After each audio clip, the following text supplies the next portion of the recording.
Sem perder tempo, abra sua Bíblia comigo. Na carta de Paulo aos Efésios, nós vamos continuar a nossa conversa do capítulo 2, do versículo 1 ao verso 10. Tema nosso hoje, salvos pela graça somente. Poderíamos colocar de pé e fazer essa leitura juntos? É um texto muito conhecido. Talvez dentro do texto de Efésios seja o texto mais lido. Nós precisamos colocar essas verdades em prática em nome de Jesus. Vamos ler juntos? Ele vos deu vida, estando vós mortos nos vossos delitos e pecados, nos quais andastes outrora, segundo o curso deste mundo, segundo o príncipe da potestade do ar, do espírito que agora atua nos filhos da desobediência, entre os quais também todos nós andamos outrora, segundo as inclinações da nossa carne, fazendo a vontade da carne e dos pensamentos, e éramos por natureza filhos da ira, como também os demais. Mas Deus, sendo rico em misericórdia, por causa do grande amor com que nos amou, e estando nós mortos em nossos delitos, nos deu vida juntamente com Cristo. Pela graça sois salvos, e juntamente com Ele nos ressuscitou e nos fez assentar nos lugares celestiais em Cristo Jesus, para mostrar nos séculos vindouros a suprema riqueza da sua graça em bondade para conosco em Cristo Jesus, porque pela graça sois salvos mediante a fé, e isso não vem de vós, é dom de Deus, não de obras para que ninguém se glorie, pois somos feitura dele, criados em Cristo Jesus para boas obras, as quais Deus de antemão preparou para que andássemos nelas. Amém. Pode sentar, amado.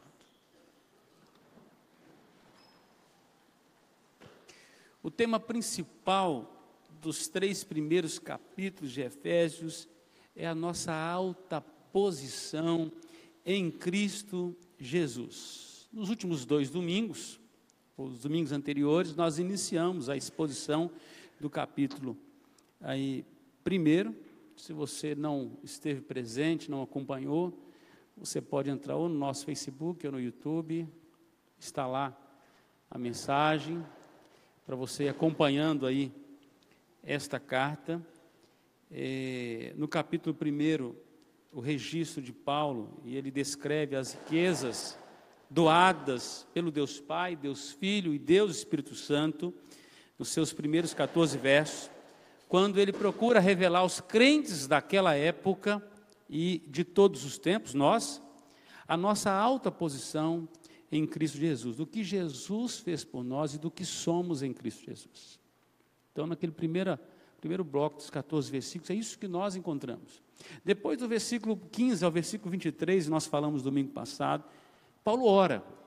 E não apenas ora, mas a sua oração é um ensino, é uma instrução, é um aprendizado a orar. E ele utiliza de termos aqui superiores, um nível diferente de oração, daquela oração que muitas vezes nós temos orado. Ele nos ensina a orar por coisas eternas, por valores eternos, não apenas na esfera do materialismo que vivemos. Então, o importante aqui é o conteúdo desta oração, é uma oração com valores elevados.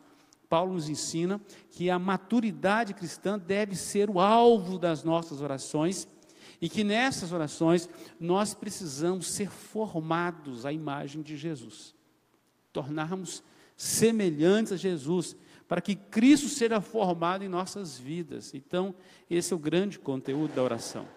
E agora, nesta porção que nós lemos, o apóstolo vai falar agora sobre o objeto da nossa salvação, a salvação aí pela graça de Deus, mostrando no texto que nós éramos sem Cristo, mostrando no texto que nós somos em Cristo, e qual o propósito desta graça em nossas vidas. Por que Deus nos salvou?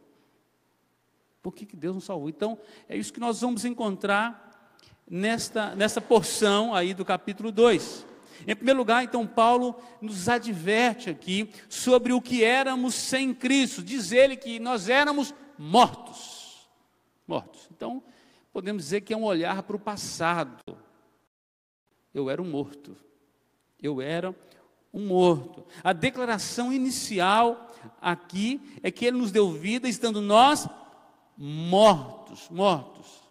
Então ele está lembrando aos crentes o quão desesperadamente eles precisavam e precisam da graça salvadora de Deus. Acompanha comigo o versículo 1, ele diz assim: ele vos deu vida. Se deu vida porque não havia vida.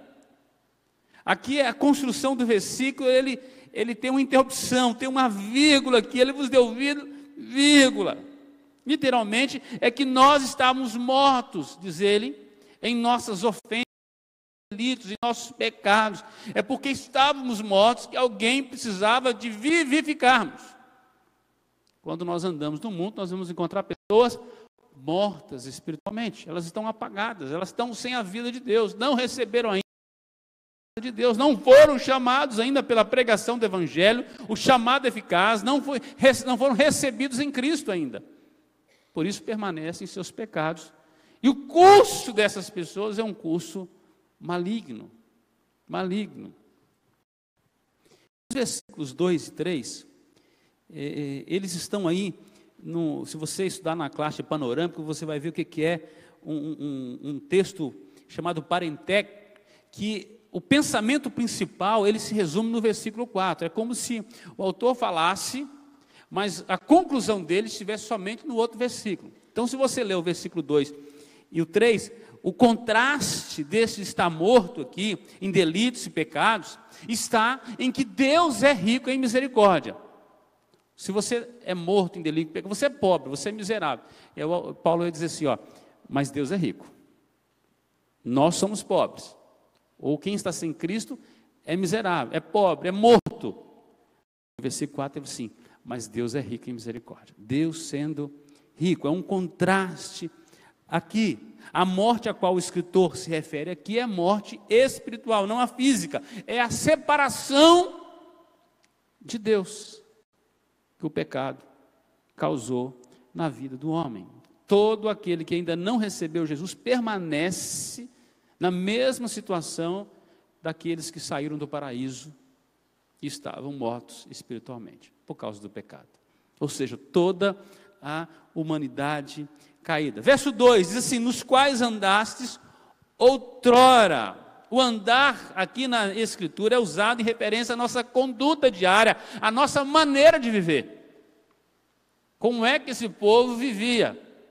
Como é que as pessoas sem Deus vivem?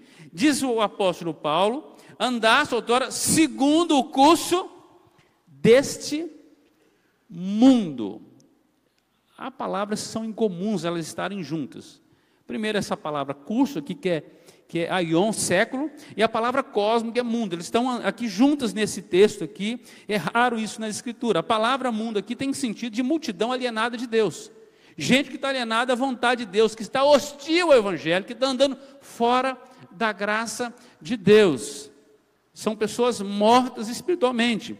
É a forma do mundo que os conduz.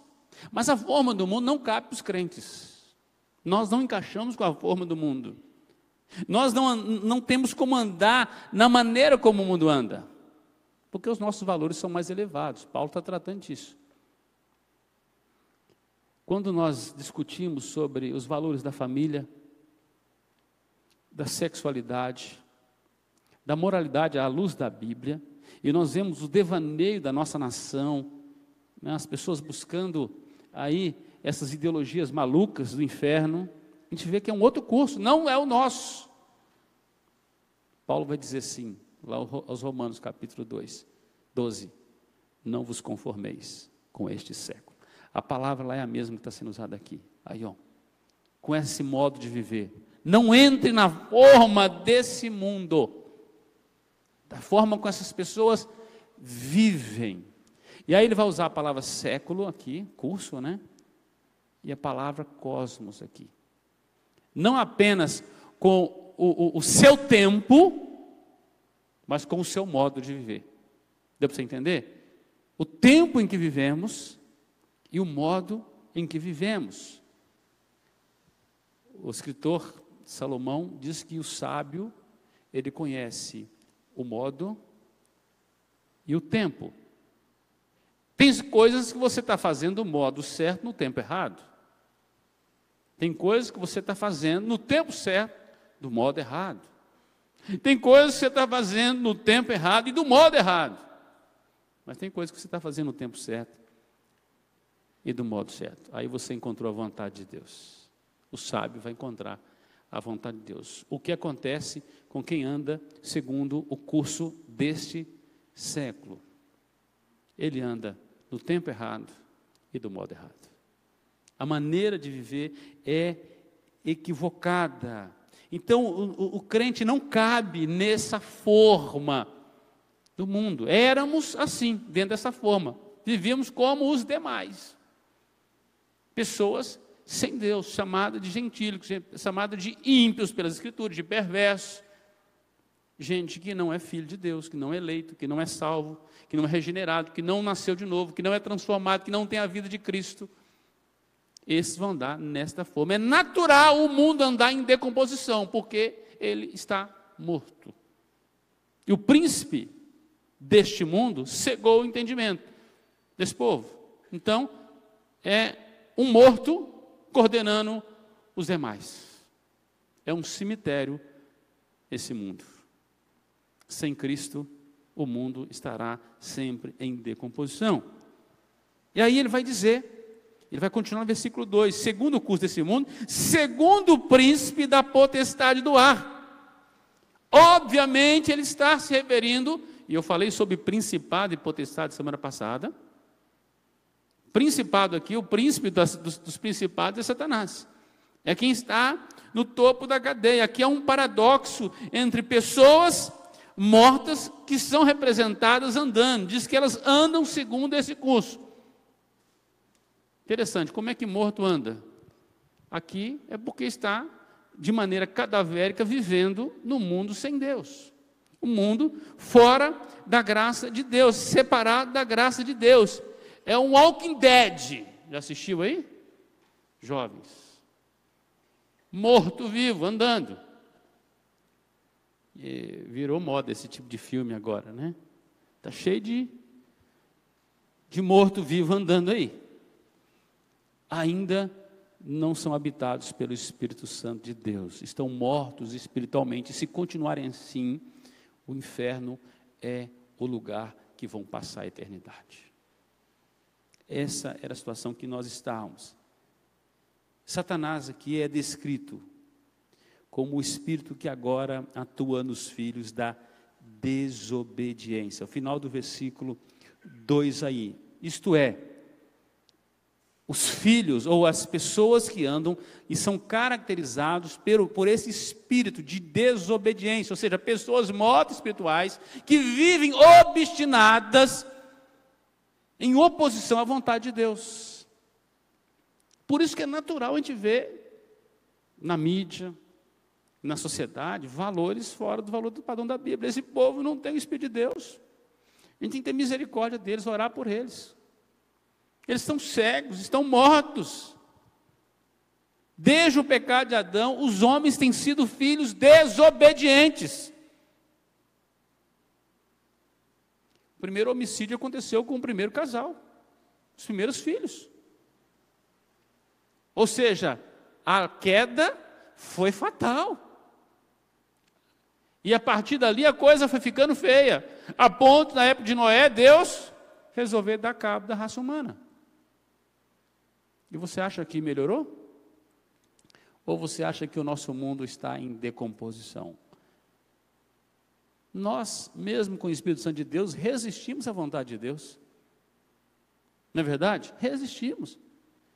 Louvado seja Deus que nós temos o Espírito de Deus que nos cutuca, que nos incomoda com gemidos inexprimíveis e nos leva ao arrependimento, senão continuaríamos no caminho da desobediência. Versículo 3, diz assim: entre os quais também todos nós andamos outrora. Esse curso de vida, esse mover de vida, esse movimento de vida, nós vivíamos assim. Sabe o que é preocupante? Tem crente que diz que recebeu Jesus e continua andando assim. Então ele não passou pelo novo nascimento. Está velho de igreja, mas o nome não está no livro da vida ainda. Porque se tiver, ele tem que mudar. O comportamento do crente que recebeu a Cristo muda 100%. Ou ele continua no império das trevas. Porque se ele não foi transportado ainda para o reino do Filho de Deus, ele vai continuar obstinado, desobediente, com um coração duro. Por isso, no meio da multidão, há eleitos, mas há muitos que ainda não conhecem, ou não entenderam a graça de Deus. Por que que nós pregamos arrependimento dentro da igreja? É porque tem muita gente que não nasceu de novo. É por isso. Entre os quais, este é o curso aqui, ainda não passou pela nova vida, a velha natureza herdada de Adão continua. Diz ele, segundo as inclinações da nossa carne, nossa vida sem Deus é uma vida carnal, uma vida de luxúria, de desejo obstinado pelo que é proibido, é andar segundo as inclinações da nossa carne. E essa carne, ela está totalmente corrompida pelo pecado, a não ser que Deus mude. Paulo vai falar depois sobre, principalmente em Colossenses, sobre uma nova vestimenta para o crente. Despir do velho homem, vestir de um novo homem, que precisa mudar a mente e precisa mudar o coração. Diz ele, aqui ele usa um termo, sarx, que é carne, tem sentido na Escritura de uma natureza animal, ardente e incitada a pecar. Isso é carne, é ser carnal, é ser inclinado ao pecado, sabe? Sempre desejar o pecado. Nós lutamos, meus irmãos, o tempo todo. Aí a nossa luta é derrotada. A Bíblia diz que é o Espírito que deve militar. Se a gente não se enche do Espírito Santo de Deus, aí tem gente assim, eu estou lutando, vai perder a luta. Porque carne não vence com carne. Carne, ela já está decadente. A carne é tolerante com o pecado. Você entendeu? A carne é tolerante com o pecado. O Espírito de Deus não. Quando nós vamos nos enchendo do Espírito Santo de Deus, a carne tem que morrer. Há um enfrentamento. Há um enfrentamento. O Espírito milita contra a carne contra o Espírito, que são opostos entre si. Qual que vence a batalha? Quem você alimenta mais. Enchei-vos do Espírito, é a ordem. Paulo continua. Qual que era esse curso aqui? Desfazendo a vontade da carne e dos pensamentos. Aqui a palavra carne é corpo e mente, está ligado a pensamento. São os termos interligados aqui, ambos fazem parte de uma velha natureza que precisa ser restaurada. Muitas pessoas pensavam que os pecados só aconteciam no corpo, principalmente os gnósticos daquela época. Esquecia da cachola. Quantos mil pensamentos passam na sua mente todos os dias? Paulo vai escrever aos Filipenses, capítulo 4, versículo 8, diz assim, finalmente, irmãos, o que pensar? Ele vai dizer o que você deve pensar. Então, diz assim, seja isso que ocupe o vosso pensamento, tudo que é puro, tudo que é justo, tudo que é boa fama, tudo que é respeitável, se alguma virtude há, se algum louvor existe, seja isso que ocupe o vosso pensamento. Finalmente, é isso que nós devemos pensar. Então, a gente tem que ter muita noção do que a gente coloca na cachola da gente, na cabeça, na mente. O uso do corpo e o uso da mente. Paulo, então, está trabalhando que tanto o corpo quanto a mente aqui fazia a vontade do maligno. Essa era a velha natureza, não transformada. E ele vai dizer assim, e éramos por natureza filho da ira, como também os demais.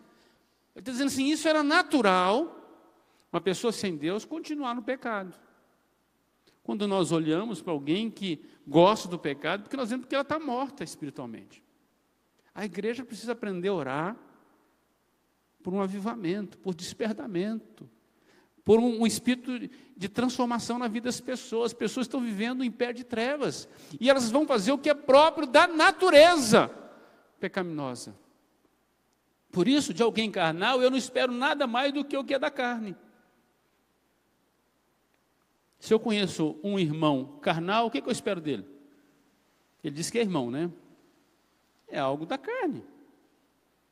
Mas se ele é alguém espiritual, alguém que nasceu de novo, o que eu espero? Tem gente desiludida na igreja porque seguiu pessoas carnais. E deu errado. Deu errado. Vai dar errado sempre. Porque, diz o apóstolo Paulo, que por natureza eles já são filhos da ira. As consequências desse andar estão sob a ira, destinado à ira, sobre os quais a ira de Deus permanece. E aí, há uma unidade de escrituras para tratar disso. Lá em Romanos, capítulo 1, versículo 18, Paulo diz, a ira de Deus se revela do céu contra toda impiedade e perversão dos homens que detêm a verdade pela injustiça. O Senhor Jesus, lá em João 3,36, afirmou, por isso, quem crê no Filho tem a vida eterna. O que todavia se mantém rebelde contra o Filho, não verá a vida, mas sobre ele permanece a ira de Deus. E depois o escritor de Hebreus, por volta do ano 43, vai escrever no capítulo 10, 26 e 27, assim, porque se vivermos deliberadamente em pecado, depois de termos recebido o pleno conhecimento da verdade, já não resta sacrifício pelos pecados. Pelo contrário, certa expectativa horrível de juízo e fogo vingador prestes a consumir os adversários. O que Paulo está usando, que eras por natureza filhos da ira, como também demais, ele está dizendo o seguinte, olha, as consequências de se viver assim.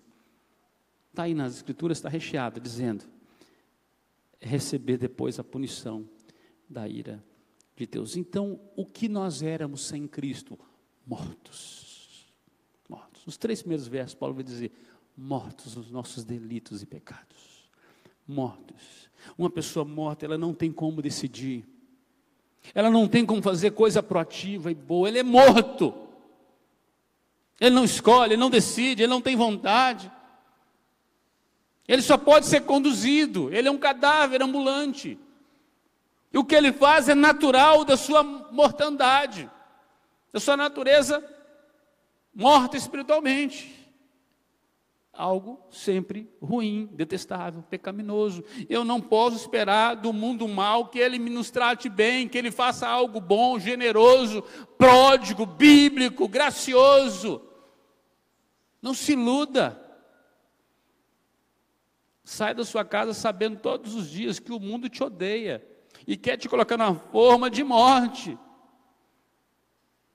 E que você precisa orar preventivamente, orar para Deus transformar a sua geração. Em segundo lugar, do versículo 4 ao versículo 6, Paulo nos adverte o que nós somos agora em Cristo. Diz ele que nós somos vivos, então nós não somos mais mortos. Quem está em Cristo é nova criação de Deus, é nova criatura, saiu do império morto para o império da vida, mudou completamente, mudou significativamente. Aquilo que havia de incapacidade no morto, de insuficiente, encontrou suficiência e capacidade do Filho de Deus. Diz que nos encontrando mortos, versículo 1, ele nos deu vida. Verso 4, diz assim, e agora o escritor retorna àquela declaração que ele fez lá no versículo 2, sobre esse andar no curso do mundo, sobre andar dominado pela desobediência, sendo filho da ira, sendo escravo do pecado, morto espiritualmente. Ele começa o versículo 4, mas Deus, olha, para o homem não dá, para o homem não dá, mas Deus, esse é o contraste. O que muda a nossa vida é o antes e depois de Cristo. Muda tudo. Se o homem está morto, então o Criador precisa entrar na sua história cadavérica, ele precisa ressuscitá-lo, ele precisa levantá-lo, uma obra sobrenatural precisa acontecer. O perseguidor Paulo, ou Saulo de Tarso, precisa ter um encontro com Jesus, cair por terra, para ele levantar como Paulo, abençoado, pródigo. Senão ele continuaria naquela vida cadavérica, frustrada. Diz ele, mas Deus, e aí ele vai falar, sendo rico em misericórdia. Paulo faz alusão que já havia declarado no capítulo 1, versículo 1, no versículo 7, depois versículo 18, sobre esta grandeza do poder e da misericórdia de Deus. Não há limite para a misericórdia de Deus, não há limite, não há limite, não há pecado tão grave que Deus não possa perdoar, não há. Onde o pecado abundou, onde o pecado foi grande, foi grave, a Bíblia diz que a graça de Deus superabundou. O favor de Deus, o presente de Deus, o valor do sacrifício de Jesus na cruz paga qualquer preço. Não há morto tão morto que não possa ser vivificado pelo Deus vivo e verdadeiro. Não há limites para a misericórdia de Deus. Deus todos os dias renova as suas misericórdias. Jeremias escreveu nas Lamentações, capítulo 3, versículo 21, 22, dizendo assim, as misericórdias do Senhor são a causa de não sermos consumidos, porque as suas misericórdias não têm fim. Versículo 23, renovam-se a cada manhã. Quando o sol aparece, saiba que Deus tem um milagre para a sua vida naquele dia. Uma notícia boa chegou para você, um novo dia, Deus renovou o seu favor. Estou vivo, respirando, louvado seja Deus por isso. A misericórdia de Deus sobre a minha vida. Qual que é a consequência real desta misericórdia? Diz assim, por causa do grande amor com que nos amou. Olha a profundidade desse escrito de Paulo. As escrituras indicam repetidamente que o amor de Deus para conosco, não o nosso amor para com Ele aqui, é o que é mais importante. É o amor de Deus. O amor de Deus é um amor que é provado. A Bíblia diz que Deus prova o seu próprio amor para conosco, tendo enviado seu Filho a morrer por nós, quando éramos ainda mortos, pecadores. A causa da graça é o amor do Pai. Deus nos ama tanto, que Ele resolveu ser gracioso em seu amor. Aqueles que se tornaram seus inimigos por causa do pecado, Ele resolveu reconciliar por graça. Por graça. O apóstolo João, na sua primeira carta, capítulo 4, versículo 9 e 10, nos adverte a esta verdade, dizendo, nisso se manifestou o amor de Deus em nós, em haver Deus enviado o seu Filho unigênito ao mundo, para vivermos por meio dele. Nisto consiste o amor, não em que nós tenhamos amado a Deus, mas que Ele nos amou e enviou o seu Filho como propiciação pelos nossos pecados, aquele que levou, aquele que encobriu os nossos pecados.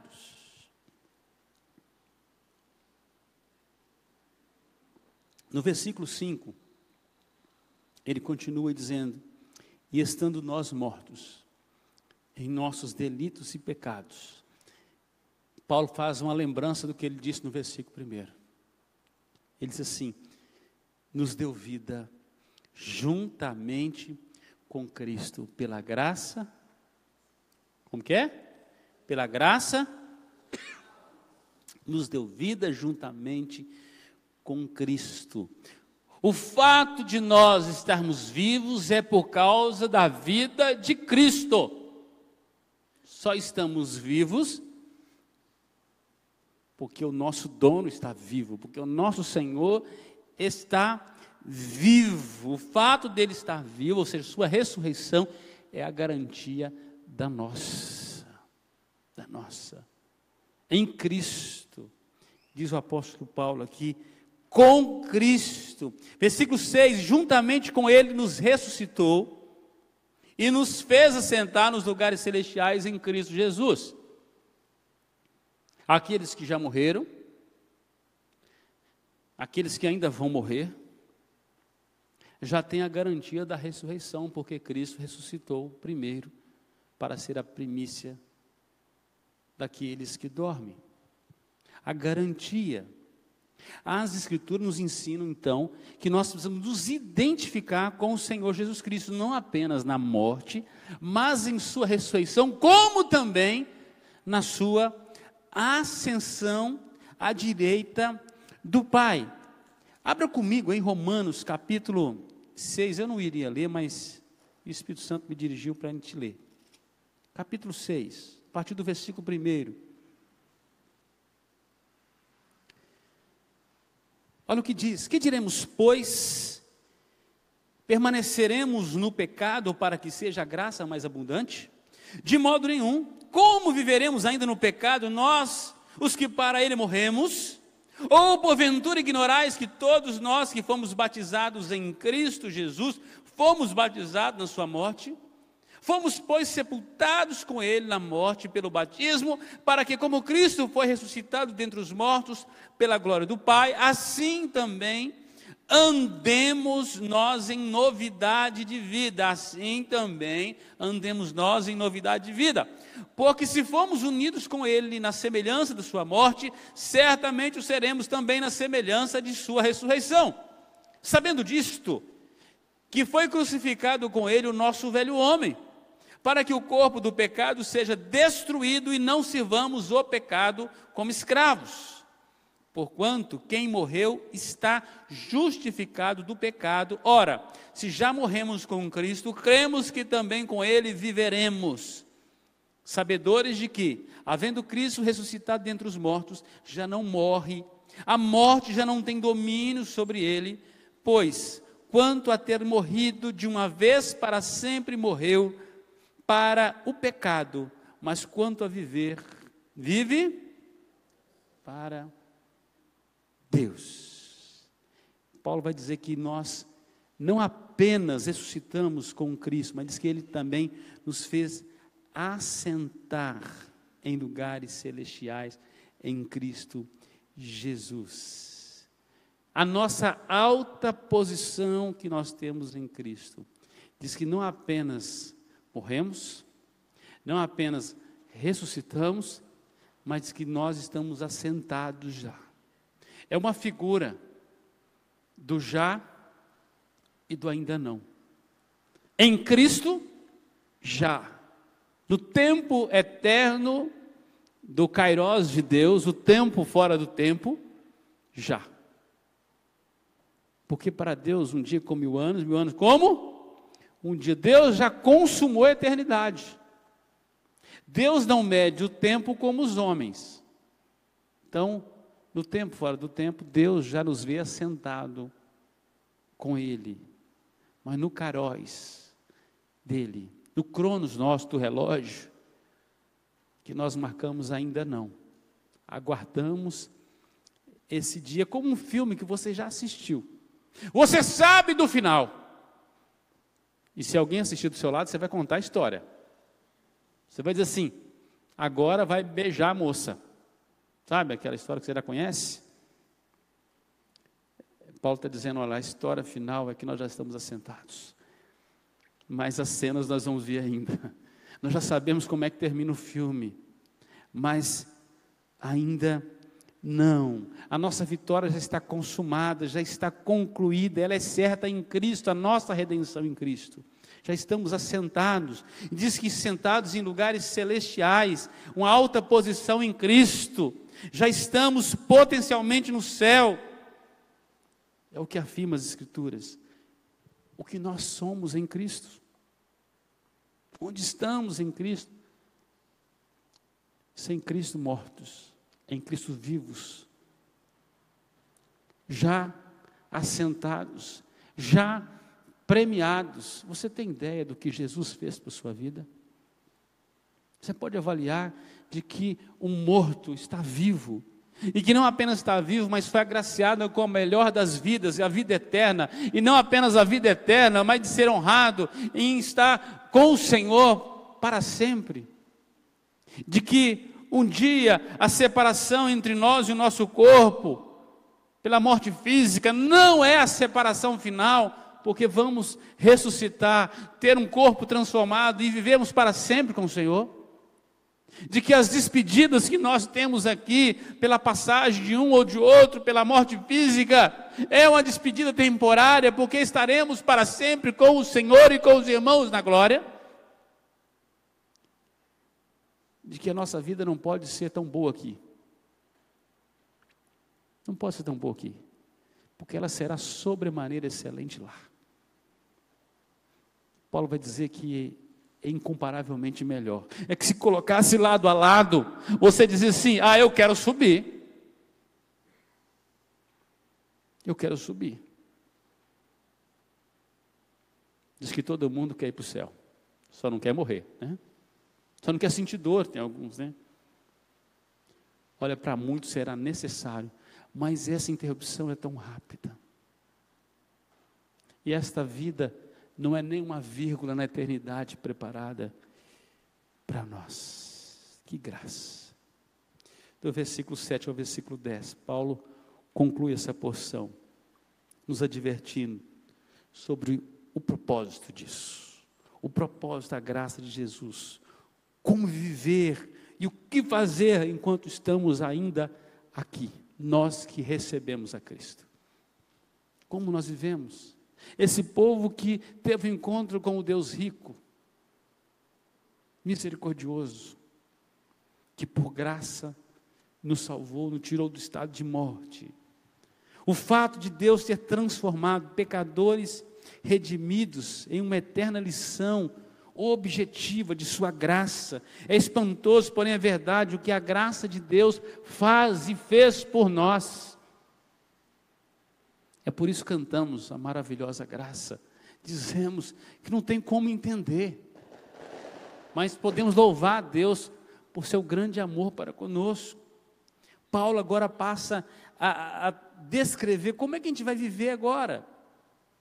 Nós que fomos objeto da graça de Deus.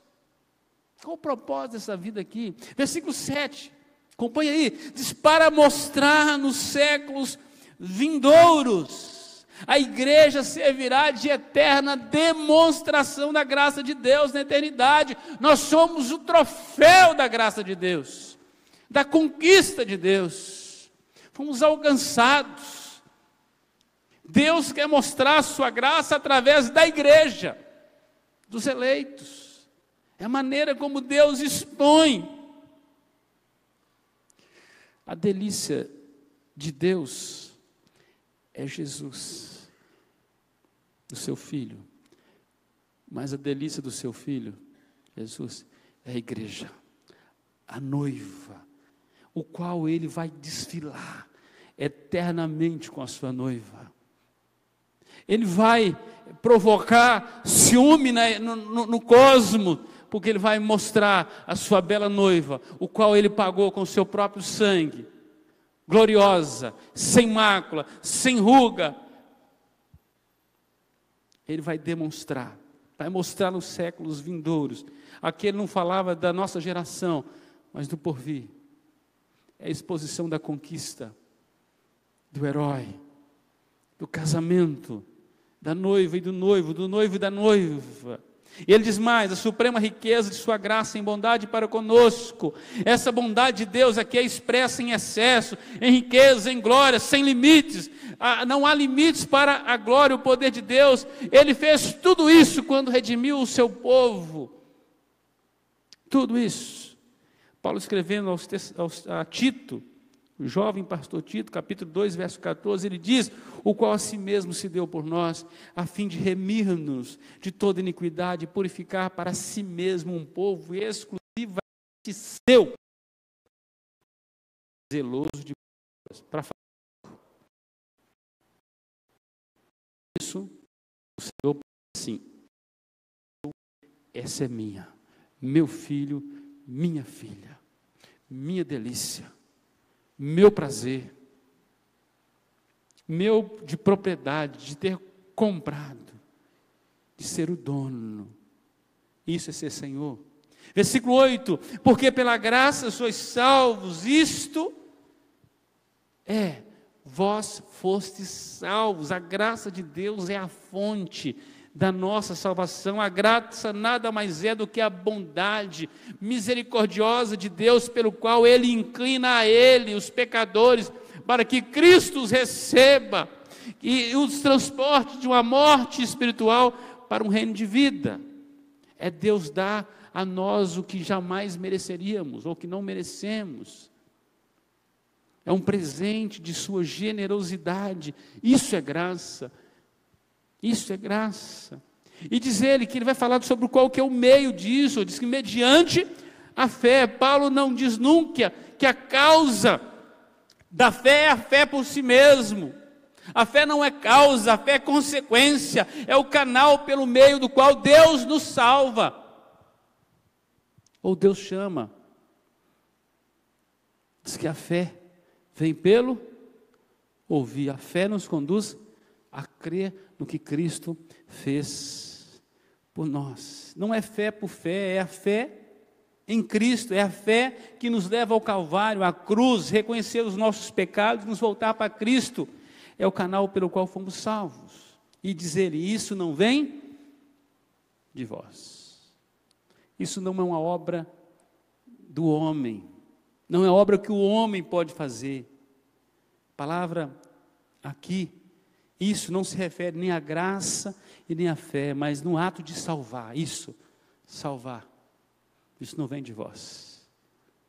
É dom de Deus. A graça é o carisma de Deus.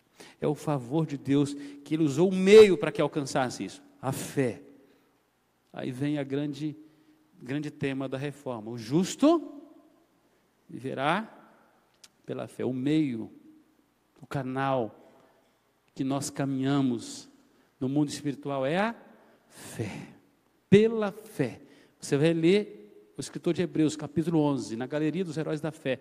Ele vai dizer assim: pela fé, Abel. Pela fé, Moisés. Pela fé, Abraão. É o meio. É o canal. Deus coloca a fé no nosso coração para crermos no que Ele diz em sua palavra e vivemos por isso. Habilitados através da fé. A fé é o start da vida cristã. Essa salvação não vem de vós mesmos, não tem mérito no homem, não há obras suficientes, ao homem é impossível.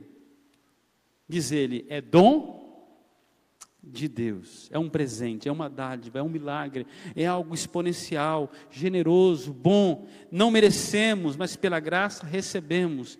E é o que Paulo vai dizer lá em Romanos 6, 23, porque o salário do pecado é a morte, mas o dom gratuito de Deus é a vida eterna.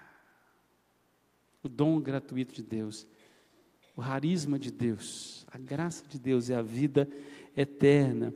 Ele vai dizer assim, olha, não por obras. Não dá para pagar o que Cristo fez por nós. Nossas obras não possuem valor algum para pagamento. Nossas obras são como bijuteria diante da riqueza, da grandeza, do poder de Deus.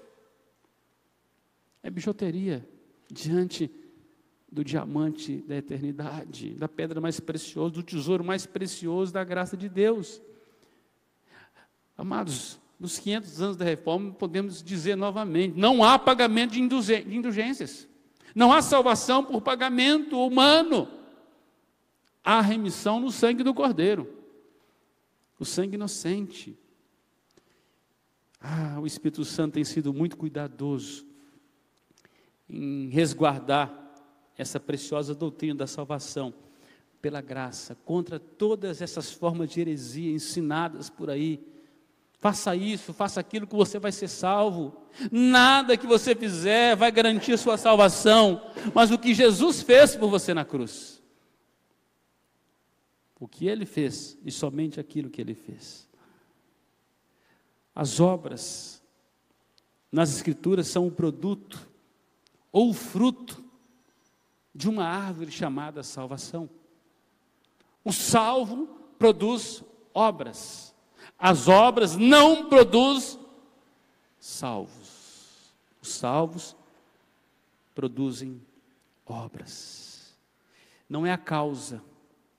É a causa não causada aqui. É porque somos salvos. É que nós somos chamados para produzir frutos. Diz o versículo seguinte, dizendo assim, para que ninguém se glorie.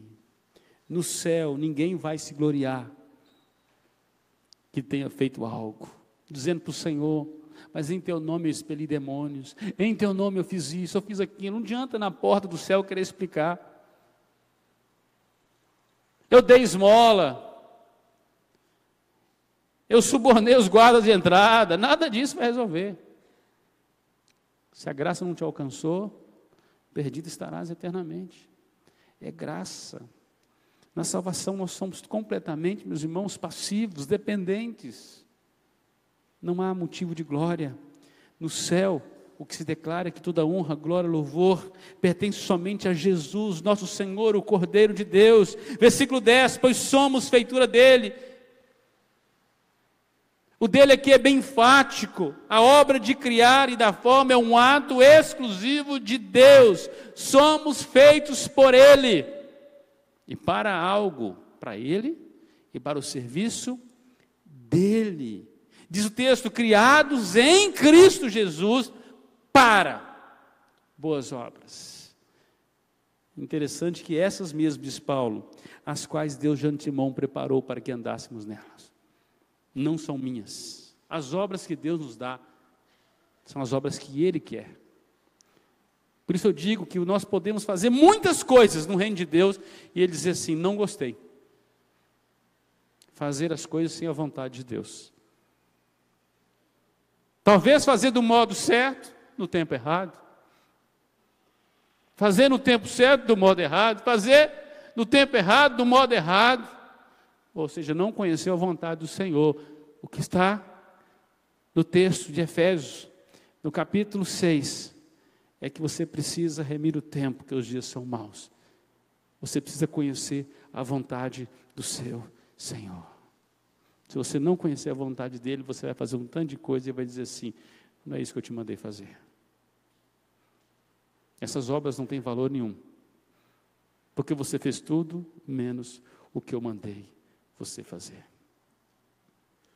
Como Marta, correndo para lá e para cá, mas não fez o que o Senhor mandou. O propósito de nossa nova criação é que andássemos nestas novas obras. Em Cristo Jesus nós somos criados, quais Deus de antemão preparou para que andássemos. Essas são as boas obras. As boas obras são boas porque elas são feitas em Deus. Em nós elas são más obras. São malignas obras. Travestidas de boas obras. Somos novas criaturas com uma nova mente, a mente de Cristo, com uma nova vocação, o trabalho de Cristo. Toda obra que recebemos para fazer, ela já foi separada pelo Senhor na eternidade. Seja em servir as pessoas na sociedade, seja servir dentro do reino. Servimos ao Senhor. Se no versículo 2, as nossas obras eram malignas, e a maneira como andávamos como mortos nos nossos delitos e pecados, fazendo a vontade da carne, dos pensamentos, e éramos inimigos da ira. No versículo 10, as nossas obras são abençoadoras em Cristo Jesus. Andamos um outro caminho, no caminho da obediência, o caminho da santidade. O teor maior desta porção é que somos salvos pela graça somente. Mas nós somos salvos pela graça somente, para andarmos somente nas obras que Deus preparou para nós. Todos os dias as pessoas querem me dar uma tarefa. Muitas delas não foi Deus que me deu. E muitas vezes, quando eu negligencio uma tarefa que Deus não me deu, as pessoas não gostam. Eu perco a popularidade. Mas a melhor popularidade que você precisa ter é a do trono. Se o Senhor se agradar de nós. Eu gosto muito dessa palavra de Caleb. Lá quando teve os espias, foram na terra para espiar a terra, vieram com relatório. O relatório de Caleb não é pela quantidade de inimigos, pela dificuldade de entrar na terra, por todas as dificuldades que a nação ia encontrar. Caleb disse assim: se o Senhor se agradar de nós, se a gente andar na vontade de Deus, se o nosso andar não for maligno, se nós andarmos na obra de Deus, quem são os inimigos? Inimigos nossos são inimigos de Deus. O que nós estamos fazendo é o trabalho de Deus, a obra de Deus, na vontade de Deus, no poder de Deus, na unção de Deus, na direção de Deus, no Espírito de Deus. Nada pode resistir à ação de Deus. Às vezes nós estamos andando no outro caminho. Dizemos que estamos fazendo a obra de Deus, mas estamos andando na nossa obra, na nossa vontade, no nosso tempo, do nosso jeito. Aí o Espírito Santo sai fora e deixa a gente sozinho. Fala: eu estou fora. Eu ponho a minha mão para abençoar naquilo que é de Deus. Aquilo que não é, você anda sozinho. Onde eu encontro a vontade de Deus? Nas Escrituras. Todas as vezes que nós encontramos o cerne da vontade de Deus, não tem como dar errado. A matemática só dá certo no reino de Deus. Obedeceu, bênção. Desobedeceu, maldição. Se você ler Deuteronômio, está lá. Não tem outro caminho. Andou no caminho reto, não tem como dar errado. Desobedeceu porque amou mais a carne, justificou. Amados, nós andamos com tantas justificativas em nossa geração para pervertermos a nossa posição em Cristo. Olha o que Paulo está dizendo, a nossa alta posição em Cristo, o que Cristo fez por nós. Não podemos desejar, querer ou fazer nada menos do que aquilo que Deus já nos colocou para fazermos. Qualquer outra troca é nada, quando trocamos a vontade de Deus pela nossa. Precisamos conhecer a vontade do nosso Senhor. Quero concluir relembrando o que nós éramos, o que somos e o que seremos em Cristo Jesus. Nesse texto nós encontramos presente, passado e futuro. No passado éramos mortos e pecadores, por nós mesmos incapazes de nos levantar, andávamos no curso deste mundo tenebroso, mas Jesus nos deu vida, nos deu a sua vida. No presente, ainda hoje, não somos mais mortos, pelo menos não deveríamos. Na verdade, fomos ressuscitados por Cristo e em Cristo estamos vivos, fomos transportados de um império de trevas para um reino de luz. Mas futuramente, e devemos aguardar esse dia com ansiedade, a Bíblia nos revela o propósito de termos sido salvos pela graça, somente pela fé em Cristo Jesus. Somos salvos para habitar eternamente com Jesus, mas também para deixarmos as velhas obras do velho homem e andarmos na novidade de vida, não no curso do príncipe da potestade, mas no reino de Deus. Não apenas para fazer o trabalho de Cristo, mas para andar nas mesmas pegadas de Jesus, amar como Jesus amou, andar como Jesus andou.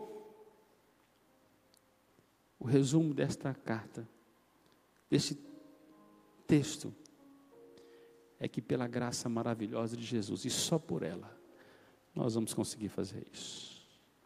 Convido você a baixar sua fronte nesse momento, a ter um tempo de oração, enquanto nos preparamos para participar da ceia do Senhor Jesus. Coloque sua vida diante do Rei Jesus.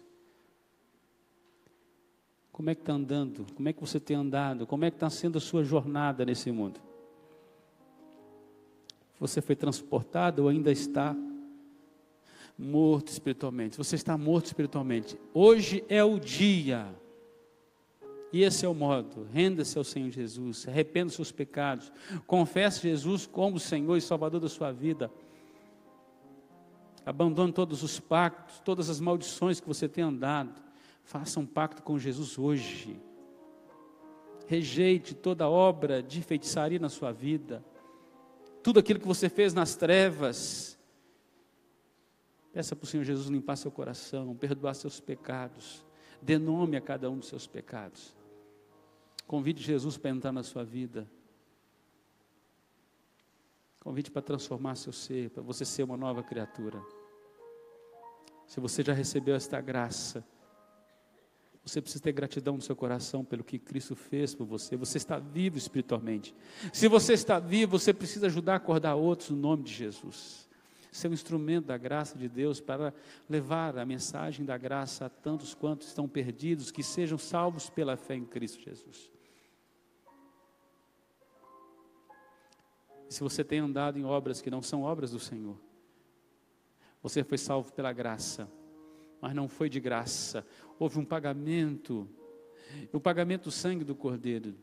E Ele preparou algo maravilhoso, o serviço do reino dEle, andar com Ele, andar nas pegadas dEle, testemunhar, pregar o Evangelho, onde você estiver, conhecer a vontade do seu Senhor, para aquilo que você for fazer, seja aquilo que Jesus quer que você faça, para você não fazer nenhum serviço em vão, desnecessário, você se entreter com este mundo, achar que está fazendo muita coisa, e Jesus dizendo assim, uma coisa só te bastava, para você conhecer a vontade do seu Senhor. Ele já preparou a sua caminhada. Ore agora em nome de Jesus.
Senhor Jesus, nós te louvamos por tua graça. Consagramos nossas vidas neste momento ao Senhor. Consagramos o pão e o vinho que nós tomaremos nesse instante como símbolos do corpo e do sangue do nosso Salvador. Abençoe, Senhor, todos aqueles que dele partilham nesta noite, que o façam em santidade, em nome de Jesus e para a glória de Jesus. Você que nos visita nesta noite e um dia professou sua fé em Jesus Cristo como Senhor e como Salvador de sua vida, se batizou em uma igreja genuinamente cristã, tornando-se membro e está em comunhão com o Senhor e com a sua igreja, você é convidado a participar conosco nesta noite. A ceia é a ceia da santidade. Devemos participar sempre fazendo uma vigilância da nossa vida, um conserto. Como temos andado. Nunca tomarmos a ceia em pecado. Buscarmos em arrependimento um conserto o mais breve possível. Diz o apóstolo Paulo, diz que nós devemos confessar os nossos pecados e comer, examinar a nossa vida. Onde temos falhado, onde nós temos errado, voltarmos para o Senhor. Que possamos tomar nesta noite com temor e com gratidão por tão grande amor que o Senhor teve por nós. Vamos receber o pão e o vinho enquanto nós entoamos mais um hino de adoração ao Senhor.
Este é o corpo do Senhor ferido por nós, o qual Ele partiu pelos nossos pecados, naquela cruz do Calvário. A graça que nos alcançou teve um pagamento alto, a morte do nosso Salvador. Diz que na noite em que Jesus foi traído, Ele tomou do pão, deu aos discípulos, falando sobre o seu corpo, e o cálice, símbolo do seu sangue derramado por nós. A graça foi paga. A graça que recebemos não foi de graça, salvos pela graça somente, mas Jesus nos comprou na cruz. Um dia Ele disse, tetelestai, está pago, está pago. O livro do Apocalipse termina dizendo assim, feito está, tetelestai também, tudo está feito, tudo está consumado. Quem era morto, está vivo. Quem está vivo, já está sentado em lugares celestiais em Cristo Jesus. Tudo está feito. Nós seguimos um Cordeiro que venceu. Quando nós tomamos a ceia, é a ceia da vitória, da celebração de que o Cordeiro que foi transpassado, o sangue que foi derramado, cumpriu o seu propósito. Nós aguardamos novos céus e nova terra. Até esse dia, comemos do pão e bebemos do cálice, anunciamos a morte do Senhor até Ele voltar. Anunciamos o sacrifício da cruz, anunciamos a graça de Deus aos povos. Pregamos a um vale de ossos secos, a mortes espirituais.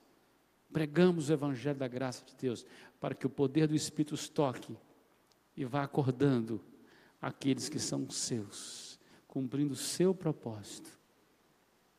Que você possa tomar da ceia nesta noite, ter uma gratidão eterna pelo que Jesus fez por você. O que você era, o que você é e o que você pode fazer em Cristo Jesus. Tomamos em comunhão.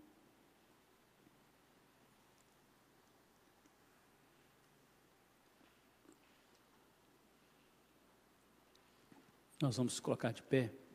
Nós vamos encerrar entoando o hino 266. Desafio você a declarar isto com todo o seu pulmão nesta noite, declarando o seu amor por Jesus na cruz, por aquilo que Ele fez. Se de fato você recebeu esse sacrifício, é o tempo de você expressar sua gratidão, o seu amor. Faça dessa canção uma oração.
Jesus te abençoe nesta nova semana que se iniciou, neste domingo, te dando uma semana de oração, de busca, de jejum, de consagração na presença do Senhor. Que o Senhor Jesus vá à tua frente, abrindo-te portas que ninguém pode fechar. Que Ele vá ao teu lado, te levantando toda vez que tropeçares. Que vá atrás de ti para te defender de todo ataque do maligno. Que vá acima de ti recebendo o louvor, a honra e a glória, porque Ele é digno de receber. Que vá dentro de ti, porque você é nova criatura, para que não seja mais você quem viva, mas Cristo vive em você, e esse viver que você tenha seja para a glória do Deus Pai. Que a graça do Senhor Jesus, o amor de Deus, o nosso Pai, e a graça do Senhor Jesus, o teu Santo Espírito Consolador, com a sua comunhão, repouse sobre nós hoje e sempre. Amém e amém. Você tem direito a 10 abraços, busca o seu aí. Estarei com os presbíteros à porta ali, para cumprimentá-lo. Boa semana de oração, Deus te abençoe.